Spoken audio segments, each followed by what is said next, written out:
നമ്മൾ നല്ലോണം വറവിട്ട് അതിന് ശേഷം നമ്മൾ കറിവേപ്പില ഇട്ടിട്ടുണ്ടായിരുന്നു കേട്ടോ ലാസ്റ്റ്. അപ്പൊ പിന്നെ നമ്മൾ തേങ്ങ ചിരകി, നമ്മൾ കുറച്ചായിട്ടൊന്നും ഉണ്ടാക്കിയിട്ടുള്ളൂ. തേങ്ങ ചിരകിയത് നമ്മൾ മിക്സിയിൽ അടിക്കുകയാണ്. സാധാരണ നമ്മൾ ചമ്മന്തിയൊക്കെ ആക്കുന്ന പോലെ തന്നെയാണ് ഇതാക്കുന്നത്. അപ്പൊ അത് മിക്സിയിൽ ഇട്ടിട്ടുണ്ട്. അതിന്റെ കൂടെ നമ്മൾ വഴറ്റിയ എല്ലാ സാധനങ്ങളും ഒരുമിച്ച് അതിലേക്ക് കേട്ടോ.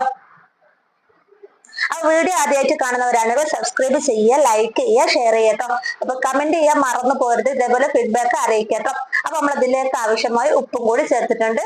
ആവശ്യത്തിനുള്ള ഉപ്പ് ചേർത്താൽ മതി കേട്ടോ. അപ്പൊ നമ്മളത് കുറച്ച് നുള്ള ഉപ്പ് ചേർത്തിട്ടുണ്ട്.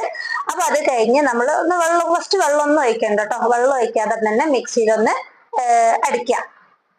അപ്പൊ നിങ്ങൾ ഫാമിലിക്കും ഫ്രണ്ട്സിനൊക്കെ ഈ ലിങ്ക് അയച്ചു കൊടുക്കട്ടോ. അവർക്കൊക്കെ നല്ല ടേസ്റ്റ് ഉണ്ടാവും, ടേസ്റ്റ് ഒക്കെ ഉണ്ടായിക്കോട്ടെ കേട്ടോ.